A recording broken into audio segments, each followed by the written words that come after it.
বর্তমানে দেখা যায় বেশিরভাগ রোগবালাইয়ের কারণে কিন্তু তেলের দোষেই। তাই রান্নার তেল কেনার আগে কি কি যাচাই করে নেবেন চলুন জেনে নিই। বাঙালির রান্না মানে তেলে ঝালে ভরপুর। সিদ্ধ খাবার খেলেও তাতে কয়েক ফোঁটা সর্ষের তেল না মেশালে কিন্তু স্বাদ ঠিক জমে না। ভাজাভুজি হলে তো কোনো কথাই নেই, ছাঁকা তেলে ডুবিয়ে না ভাজলে মনই ভরে না। সারাদিনে যতই 3 থেকে 4 চামচ তেল খাওয়ার চেষ্টা করুন না কেন, লক্ষণ রেখা প্রায়শই পার হয়ে যায়, ফলে সমস্যা বাড়ে। রান্নায় যে বেশি তেল খাওয়া হচ্ছে শুধু তাই নয়, কোন তেল খাচ্ছেন এবং কিভাবে তাও কিন্তু গুরুত্বপূর্ণ। বাজার থেকে কি তেল কিনছেন তার গুণাগুণ উপাদান যাচাই করে নিচ্ছেন কিনা তাও কিন্তু জরুরি। তাছাড়া তেল কিভাবে ব্যবহার করতে হয় সে সম্বন্ধে ধারণা না থাকলেও বিপদ বাড়বে। চলুন এরপর দেখে নেওয়া যাক যে রান্নার তেল কেনার সময় ঠিক কি কি দেখে কিনতে হবে। সবচেয়ে আগে যাচাই করতে হবে তেলের উপাদান। কেনার সময়ে লেবেলে দেখে নেবেন স্যাচুরেটেড ফ্যাট ও ট্রান্স ফ্যাট কতটা আছে। যদি এই দুই ফ্যাটের পরিমাণই অনেক বেশি থাকে তাহলে সেই তেলে রান্না করা খাবার খেলে রক্তে খারাপ কোলেস্টেরল বাড়তে পারে, যা থেকে হার্টের রোগের ঝুঁকিও বাড়বে। Indian council of medical research এর তথ্য অনুযায়ী তেলে ওমেগা 6 ও ওমেগা 3 ফ্যাটি অ্যাসিডের অনুপাতও দেখে নিতে হবে।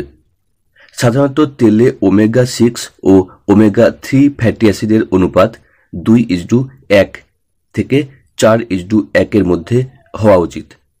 তেল কেনার সময় এই অনুপাত না বুঝলেও দেখে নিতে হবে যে ওমেগা 3 বা ওমেগা 6 ফ্যাটি অ্যাসিড আছে কিনা। যদি ভিটামিন ই থাকে তাহলেও খুব ভালো। তেলের স্মোক পয়েন্টও জরুরি বিষয়। কোন তেল কত তাপ সহ্য করতে পারে, অর্থাৎ কত তাপমাত্রায় পুড়ে গিয়ে ক্ষতিকারক রাসায়নিক তৈরি করতে শুরু করে তাকে বলে স্মোক পয়েন্ট। এটি দেখেও তেলের ভালো মন্দ বিচার করা যায়। এমন তেল কেনা উচিত যা উচ্চ তাপে ভেঙে গিয়ে খারাপ রাসায়নিক তৈরি করতে না পারে, যেমন বাদাম, সর্ষে, canola, sunflower, soybean, rice bran বা তিল তেল। অলিভ তেলের স্মোক পয়েন্টও বেশ কম, তাই রান্নায় অলিভ তেল ব্যবহার করা স্বাস্থ্যকর। নারকেল তেলের স্মোক পয়েন্ট 350 ডিগ্রি ফারেনহাইট। ভাজাভুজির জন্য এই তেল বেশ ভালো। অলিভ তেলের স্মোক পয়েন্ট 325 থেকে 375 ডিগ্রি ফারেনহাইট এবং সয়াবিন তেলের স্মোক পয়েন্ট 450 ডিগ্রি ফারেনহাইটের কাছাকাছি। উচ্চ তাপে কিছু ভাজা ডিপ ফ্রাই করার জন্য এই দুই তেল খুবই ভালো। সূর্যমুখী তেলের স্মোক পয়েন্ট 475 থেকে 500 ডিগ্রি ফারেনহাইট। উচ্চ তাপে কোনো কিছু রান্না করতে এই তেল বেশি ব্যবহার করা হয়। সর্ষের তেলের স্মোক পয়েন্ট 480 ডিগ্রি ফারেনহাইটের কাছাকাছি।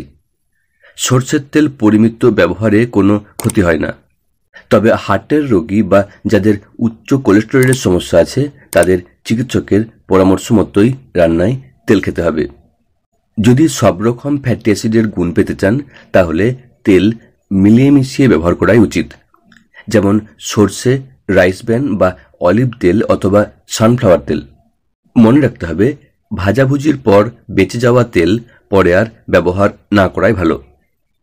পোড়া তেলে ফের রান্না করলে বা ভাজাভুজি করলে তার থেকে শরীরে কোলেস্টেরল ও ট্রাইগ্লিসারাইডের মাত্রা আরও বাড়বে, ক্যান্সারের ঝুঁকিও বাড়তে পারে।